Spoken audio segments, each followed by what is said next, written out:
नमस्कार दोस्तों। आप हम सभी का सपना होता है कि हमारे घर के जो बच्चे हैं वो अच्छी तरह से शिक्षा लें और इसके लिए हम हमेशा ये ध्यान रखते हैं कि स्कूल अच्छा हो, वहाँ शिक्षा का स्तर अच्छा हो।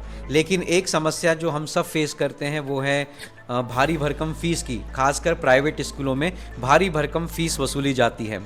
इसी मुद्दे पर दिल्ली सरकार जो है, केजरीवाल सरकार, वो हमेशा से अपने स्कूल मॉडल की वाहवाही करती आई है और ऐसे कई बार पता भी चला है कि वहाँ पर जो सरकारी स्कूल है उनमें वहाँ पर बहुत अच्छे इंफ्रास्ट्रक्चर और फैसिलिटी बच्चों को दी जाती है। और इसी पर जो अपोजिशन पार्टी है भाजपा उनको घेरती भी है कि वहाँ स्कूलों की हालत खस्ता है।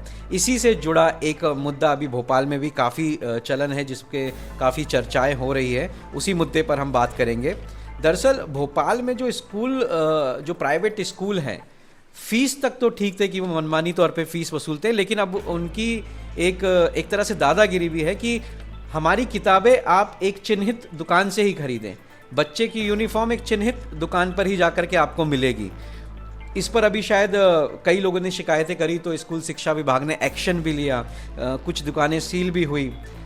तो इसी मुद्दे पर हम थोड़ा सा और इसको विस्तार से जानेंगे हमारे वरिष्ठ सहयोगी और पत्रकार कैलाश मिश्र नादान जी से। सर, बताइएगा क्या मुद्दा है और अभी किस तरह का एक्शन सरकार ले रही है, मतलब निजी स्कूल जिस तरह की जो मनमानी कर रहे हैं। देखिए साहब, भोपाल में सीबीएसई से मान्यता प्राप्त स्कूलों की संख्या बहुत काफ़ी है। तो शिक्षा सत्र शुरू होता है तो उन स्कूलों के पाठ्यक्रम के लिए एनसीईआरटी किताबें छापता है और जारी करता है। लेकिन इस बार किन्हीं कारणों से एनसीईआरटी की किताबें बाज़ार में उपलब्ध नहीं है। कुछ चुनिंदा दुकानों पर ही वे उपलब्ध हैं। इसका लाभ उठाते हुए निजी प्रकाशकों ने अपना फट्टा चलाया और सीबीएसई स्कूलों से सांठगांठ कर ली। तो अब स्कूलों से अभिभावकों से ये कहा जाता है कि आप जाइए, स्कूल यूनिफॉर्म, किताबें, कापियाँ और अन्य शिक्षण सामग्री फला दुकान से खरीद के लाइए, जबकि दूसरी दुकानों पर वो उपलब्ध नहीं है। जो किताब एनसीईआरटी की 50 रुपये में मिलती है वो किताब 500 में मिल रही है निजी प्रकाशकों के नाम से। तो इस पर अंकुश लगाने के लिए अभिभावकों ने कई बार मांग की। इस बार थोड़ा प्रशासन जागा, उसने छापेमारी की और उन्हीं दुकानों पर छापे मारे जहाँ पर इस प्रकार का काम हो रहा था। ताजुब की बात तो ये है कि 10 नंबर स्टॉप पर एक दुकान ऐसी थी जो आयुर्वेद के उत्पाद बेचती थी, उसके दुकान पर भी किताबें बेची जाती देखी गई। तो उन पर छापामार कार्रवाई करने के बाद उन दुकानों को सील किया गया और ऐसी 8 दुकानों को चिन्हित कर उन्हें नोटिस जारी किए गए। लेकिन अब तक हाल ये है कि केवल एक ही दुकान ने उसका जवाब दिया है, बाकी 7 दुकानों ने कोई जवाब नहीं दिया। मतलब ये बुक सेलर्स की मनमानी है।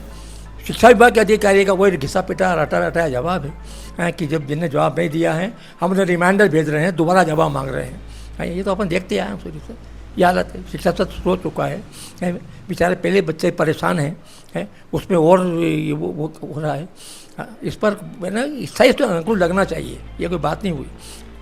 तो ये तो सीधे सीधे स्कूल शिक्षा विभाग का मामला है। स्कूल शिक्षा विभाग एक्शन ले सकता है, क्योंकि आपने बताया कि इस कड़ी में 3 लोग इन्वॉल्व हैं। एक तो निजी प्रकाशक, दूसरे दुकानदार और तीसरा स्कूल।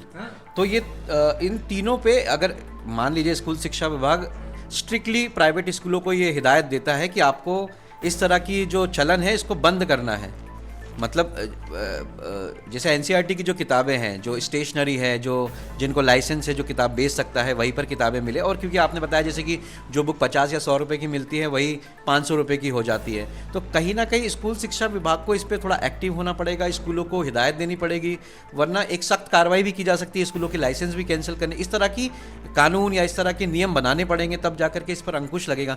तो स्कूल शिक्षा विभाग जो है इस पर ढिलाई क्यों बरतता है, मतलब इसमें उसका क्या निजी स्वार्थ है? शिक्षा विभाग ने ये आपसे कह रहा हूँ, शिक्षा विभाग ने ऐसे निर्देश जारी कर दिए हैं कि अगर ऐसा करता हुआ पाया गया स्कूल तो उसका लाइसेंस, उसकी मान्यता खत्म कर दी जाएगी।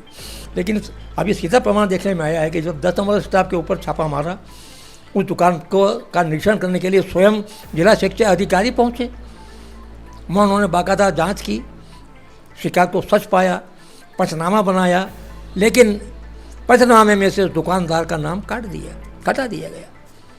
जब इसकी शिकायत अभिभावकों ने की तब एसडीएम ने फटकार लगाई जिला शिक्षा अधिकारी को, और तब जाके उसका नाम दर्ज किया गया, एफआईआर नाम डाला गया। यानी यह सीधा सीधा दर्शाता है कि जब शिक्षा अधिकारी खुद इसमें इन्वॉल्व है तो उसके आदेशों का और उसके निर्देशों का कितना पालन होता होगा। सही मानो में कार्रवाई तो उन अधिकारियों पर करनी चाहिए जो इन मिली भगतों से सांठगांठ करके रखते हैं।